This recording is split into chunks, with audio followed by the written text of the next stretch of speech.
I love being a character designer at Nickelodeon. Now I'm designing the characters that I would do fan art of, and a lot of the time I feel like a professional fan artist.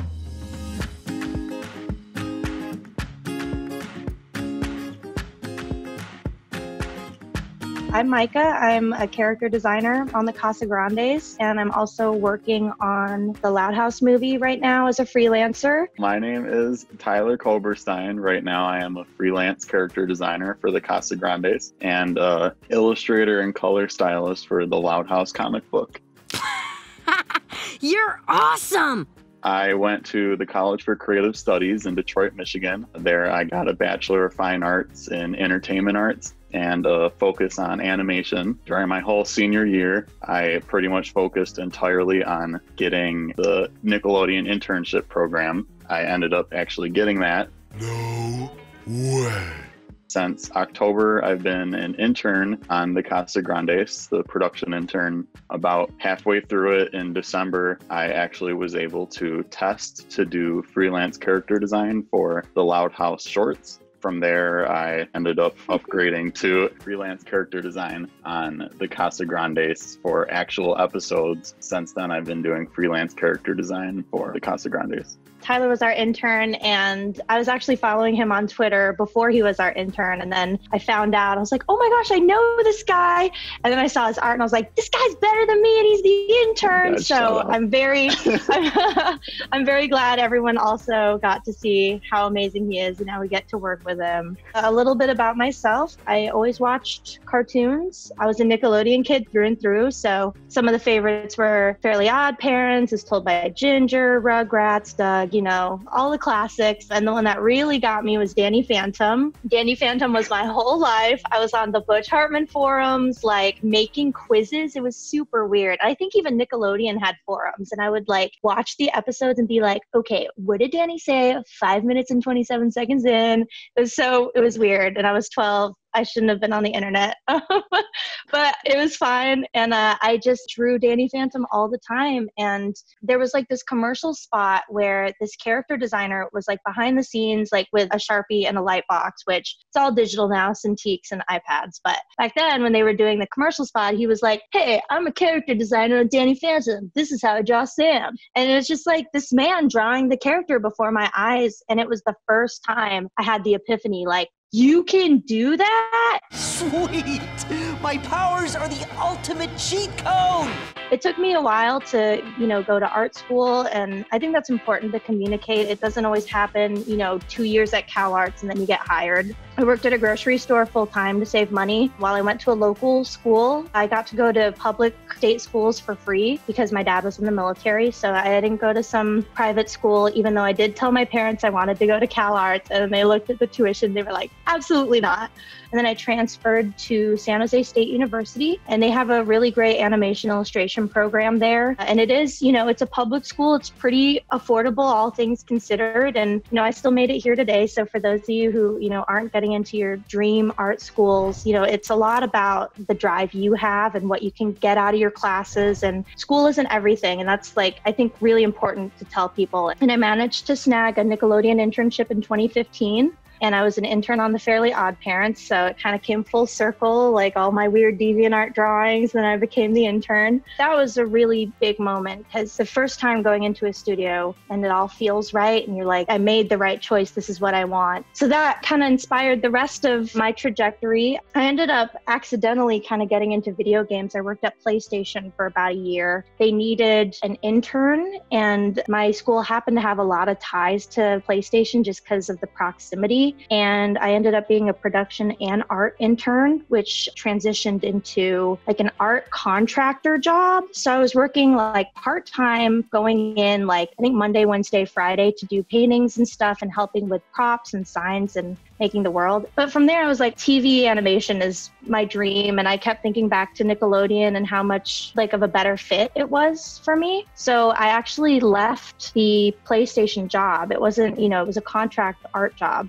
And I moved down to LA and I did internships at Cartoon Network and DreamWorks TV. And even though it was like a pay cut and super scary to go from like doing an art job to a production internship where it's a lot of note taking, a lot of meetings, you don't get to do art, but I knew I'd rather be at the bottom rung of the right ladder than maybe the middle rung of the wrong ladder, if that makes sense. I graduated 2017, went a few months, started my job at Cartoon Network as a prop and effects designer. And then I did that, but I wanted to be a character designer. I knew that was kind of my roots, and I still wanted to try it out as much as I love prop and effects. And I think everyone who wants to be character who might have a hard time getting in, like props and effects is a great way to get your foot in the door. It's seen as like an entry level. The stakes are a little bit lower. So from there, I asked my friend who was starting on Casagrandes if they needed designers. And I asked on a Friday, and she said they hadn't picked anyone yet, but they were picking on Monday. So I managed to email the people I knew, and I got an art test, and it was incredibly lucky.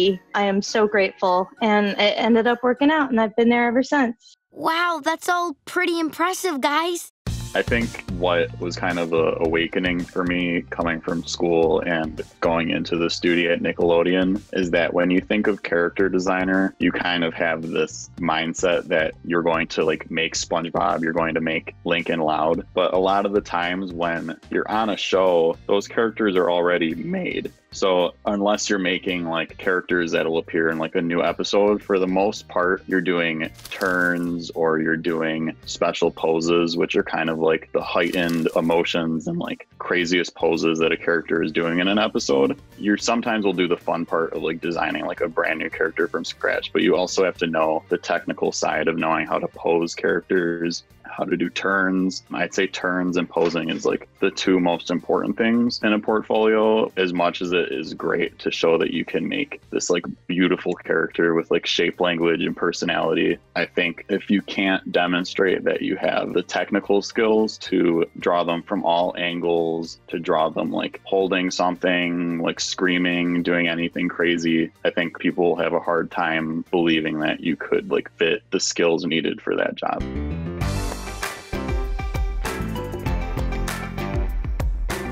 Being active on social media and, you know, making friends on social media is like a really, really big, important thing. When I was leaving my prop and effects job, I remembered somebody who had reached out to me through email, and they were like, hey, I want to be a prop and effects designer. I don't really know how to do it. Can you give me tips? And I opened up their website and I was just blown away. They were obviously incredibly skilled. And I just kind of tried to guide them about the things they should try to make if there was a, you know, prop opening, and they ended up making those changes. And when I left my gig, I forwarded their stuff to my supervisor. And I think my supervisor might have already known about them anyway, just because they were active on social media, but they ended up getting my job that I left. So I'll see a showrunner be like, hey, I need a storyboarder yesterday. Post your boards in the comments. And I'm like, how are they allowed to do that? But it happens like all the time. So that's like a huge, huge thing you can do if you're looking to get your foot in the door. Just make those connections through Twitter. It's a great way to level the playing field and just like approach the people that you want to work with. Even though I've only been in maybe like 3 to 4-ish years, there's certain impressions people can make on you when they're trying to get their foot in the door. And when you're networking, it's a big, scary word, but all it means is just making friends and being nice to the people that are eventually going to be your coworkers. Sometimes I've met students, you know, or recent grads who will like come up to me with their business card and they're like, hello, I'm a character designer, and I did this club and I did this and I did this, and I really want to work at so-and-so. And that's great. And I'm glad to know those things about you. But the people I remember are the ones who come up to me like, hey, I like your stuff. I'm also a character designer. You know, haven't quite got in yet, but I really love your art. And it starts a dialogue and they become a friend or an acquaintance. And when you're networking, don't come off as a student who's really eager. Come off as a peer who hasn't quite gotten their lucky break. You know, it's all luck and timing with a lot of these jobs. And usually the difference between the person who made it in and the person who hasn't quite yet is just that luck and timing. Because when you look at the skills, a lot of people can do the same work. You know, cartoons, especially 2D TV animation, it's not that complicated. It still takes skill, of course, but the only thing separating you is just that luck. So, you know, when you approach people, you are their peer. You're going to be their coworker. You know, they're your friend. be cool and be approachable. And I think that'll help leave a much more lasting impression as, that person, they were so cool. I want to look out for them versus, that student has a lot of growing left to do before they're ready. I'm ready. Squidward! Squidward! What? I'm ready, Squidward! Meeting deadlines, communicating, and being easy to work with is just as important as being skilled.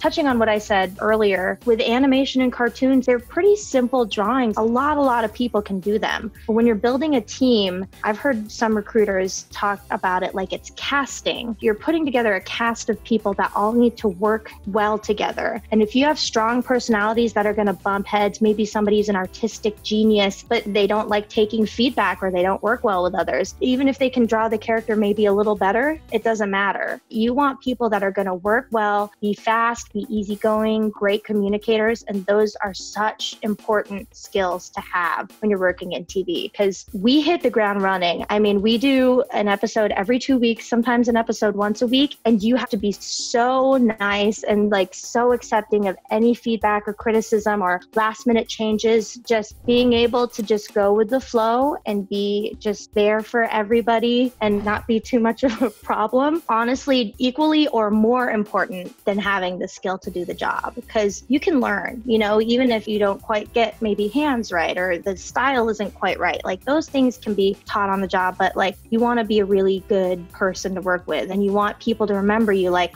Tyler was so pleasant to be around. I want to make sure I bring him with me to my next job. A person who can be really personable is worth their weight in gold. I feel like the times that I've improved as an artist have been the times that I've failed rather than the times that I've made something that impressed people. So it's kind of up to you if you get what may seem like a harsher critique or something to like take that and be like, well, how can I do better next time?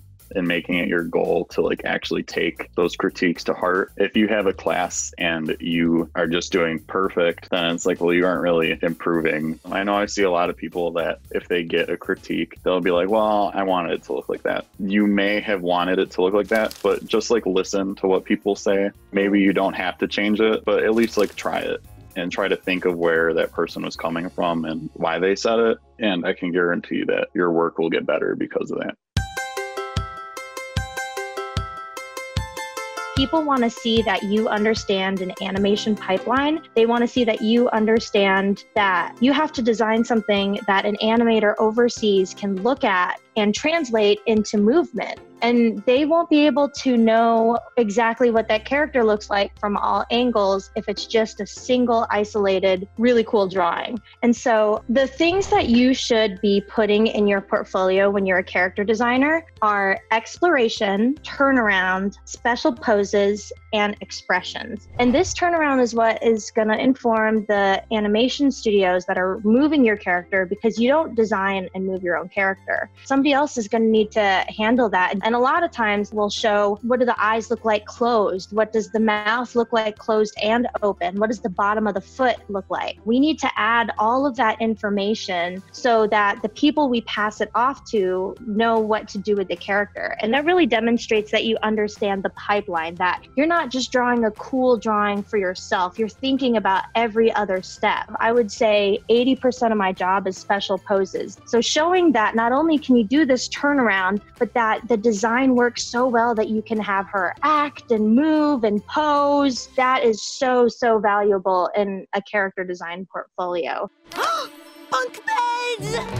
If I can see that turnaround, you've got a wide range of emotions, maybe fear, excitement, anger. If you can show all of that and it all works, that's just going to put you leagues above the person that has one standalone image of a cool looking character. The next thing is, do you have a clear line of action? You really want to push the lines and make them feel like a cartoon. The medium is animation. We really want to take advantage of it. Make the poses as fun as possible. Draw a line of action before you draw the rest of the special pose and try to have it follow it, and you'll just kind of feel the movement. And a great line of action will make your drawing feel more alive than if you just kind of winged it and you weren't following it. The next one is silhouette, also a very important part of character design and special poses. And when you have a special pose, you want to make sure that if you were to turn the whole character black, if you were to fill it all in a silhouette, would it still read? Could you still understand the action? So if you look at SpongeBob, you can see the two ways he's drawing this key, for example. In the left one, you can clearly see his fingers are holding the key. It's not obscured. It's a great pose that has an instant read. Versus on the right, you don't really know what he's doing. The fist is on the shape of it, so it doesn't have a clear silhouette. And because animation is so fast, we only have 11 minutes to get our point across. Every single time that you can make your drawing as clear as possible, it's just going to be a better experience for the viewer, and it'll be a better design all around. A really, really big part of design is trying to break up that evenness, because it'll make everything so much more appealing and so much more fun to look at. And if you try pushing it, even just like lasso tool and Photoshop, make it bigger or smaller, I think you'll really notice like, oh wow, if I just made the head like much bigger, it's much more appealing. Do your best, incorporate as much as you can, and don't feel like self-conscious if it's not 100% ready. You're probably more ready than you think you are. I'm ready! Definitely have confidence in yourself. I feel like there's been a lot of times where I've either not believed that I could achieve something, or I've just kind of told myself, oh, it's probably like not in the cards. Like I was so absolutely floored when I got the Nick internship, because it was just such like an impossible dream to me that I couldn't even fathom that this studio would want little old Michigan me. I think one thing that I would tell myself is in school, the teachers don't know everything. They can only get you so far. And I think I put a lot more pressure on school than I needed to. I just kind of thought, if I go to college, they're going to teach me everything. I'm going to graduate and I'm going to get a job. School will only get you about maybe 60% of the way there. But at a certain point, your teachers are probably really, really out of touch. They don't have the understanding of what's going on in the industry right now that all of you have just by being on Twitter and Instagram and watching cartoons. I had to take it upon myself to teach myself, like, what are the trends? What are the styles? What do I need to demonstrate in my portfolio? And a lot of these like online resources and things like guides put out by current industry professionals that just want to see students succeed, those are going to be just as valuable as the fundamentals you might learn from a class. The people who really make it, and they make it fast, take it upon themselves to learn as much as they can from the people who are doing the job right now. A lot of the times surrounding yourself with a group of friends that are like-minded in how serious they are into wanting to get into the industry ends up teaching you more, because a lot of the times for assignments, one of us would try a little harder to like try to one up the other friends. And then I would be like, well, I want to be the one that did really good. And then like we had this like friendly rivalry, which kind of pushed us to do our best and rise beyond what might have even been expected for certain assignments.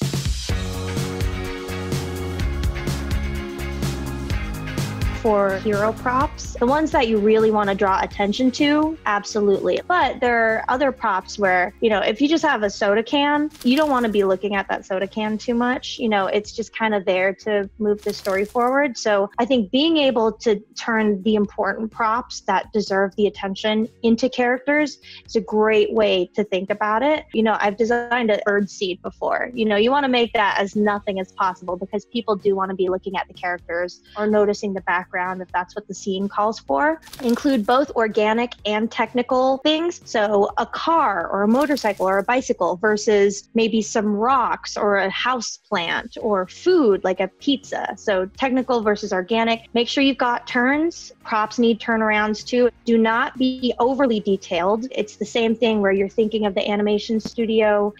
Every single line that you draw that is unnecessary has to be drawn hundreds and thousands of times seconds by the animator that takes your design. Include a vehicle of some sort, adding effects, so dust clouds, water splashes and streams, sparks, light rays, probably can't hurt, as props and effects is often a gig that's lumped together. So showing that you can do both is going to really give you a leg up. Designing light, so rims, shadows, lighting is a huge part of the job. Here you see my face has this light from the window. Sometimes in dramatic situations in the show, maybe for humor or, for drama, you will have to design light on the character, and showing that you're able to do that both in a simple way that communicates the volume and everything is going to be really good to put in your portfolio. Adding prop A/B poses is really smart too. So full bag of chips versus empty bag of chips, whole vase versus a rock hits it and there's a broken vase. And then also distance versus close up is one that I've seen a lot. And those are my rapid fire prop tips in no particular order.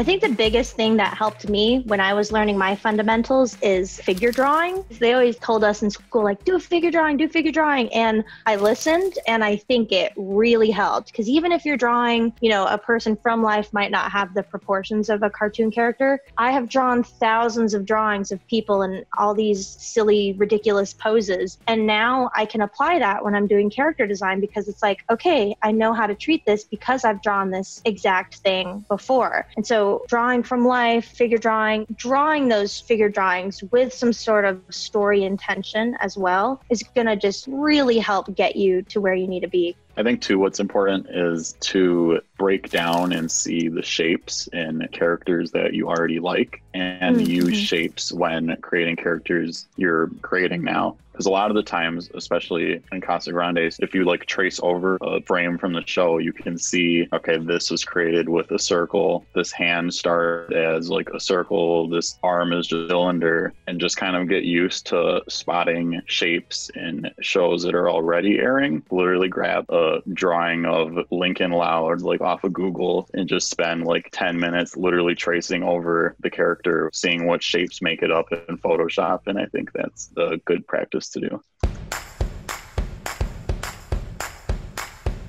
A lot of it comes from practice and having confidence strokes. A lot of it also is just the Photoshopped line stabilization. But a lot of the times you'll get to a point where you just kind of have muscle memory on what shapes to make. I try to do quick motions with a final line rather than sitting there and being because then you kind of get that shakiness. Sometimes when I know I have a huge line to do, maybe just a really long one or something, I'll do it on a new layer and then I'll draw it. And then if it feels good, I'll take the warp tool and just kind of slightly warp it until it fits the stroke that I wanted it to be. And then I'll just merge it down onto the layer afterward. But I say drawing the line and then hitting undo until it's right, or drawing the line and warping it till it's right will feel a lot better than drawing it and then erasing into the line. Hold still, Doodle. This is for your own good. Take that, and this, and this, and that,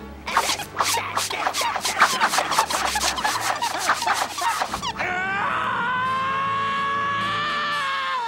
I've never applied to something and not had that self-depreciating, oh, I'm terrible, I'm never going to get something. So I think just practicing, and if you really work hard and want it, then really try to get it. So we're all just big kids who love cartoons, and we're all really nice and just want to have a big animation party. Don't worry, we all have all those confidence issues, and it's very normal.